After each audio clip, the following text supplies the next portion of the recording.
கம்பா மாவட்டத்திலும் வெள்ள அனர்த்தம் அதிகமாக ஏற்பட்டிருப்பதை காணக்கூடியதாக இருக்கிறது. அந்த வகையில் கொழும்பு பிரதான வீதியிலே தலுப்பத்தை பகுதியிலே பிரதான வீதி வெள்ளத்தில் மூழ்கியிருப்பதை காணக்கூடியதாக இருக்கிறது. ஆகவே கொச்சிக்கடை பிரதேசத்திலிருந்து நீர்கொழும்பு வழியாக கொழும்பு செல்ல இருப்பவர் பாதசாரிகள் வாகன சாரதிகள் செல்ல முடியாத நிலை தலுப்பத்தை பிரதேசத்தில் ஏற்பட்டிருக்கிறது.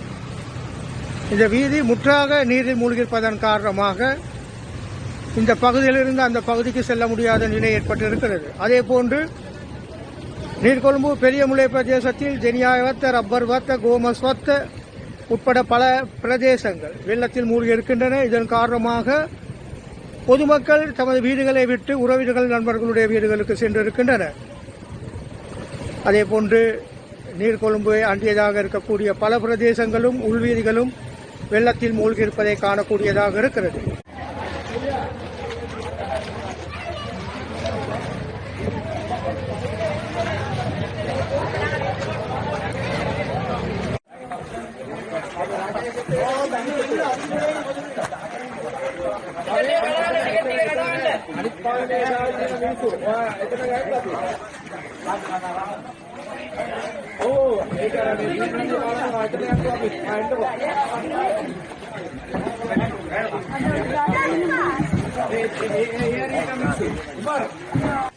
அதேபோன்று நீர்கொழும்பை அண்டியதாக இருக்கக்கூடிய பல பிரதேசங்களும் வெள்ளத்தில் மூழ்கி இருக்கின்றன.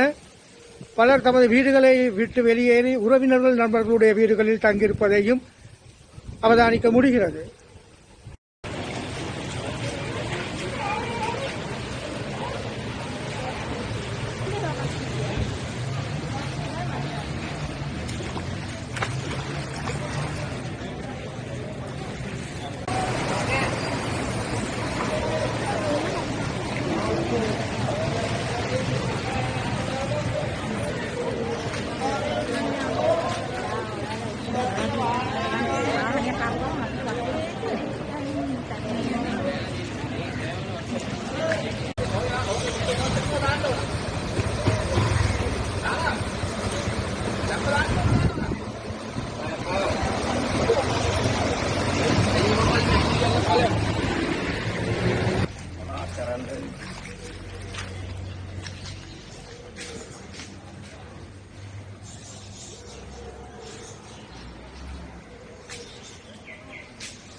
நான் இருப்பது தலுப்பத்தை திமிரிகஸ் கட்டுவ வீதி.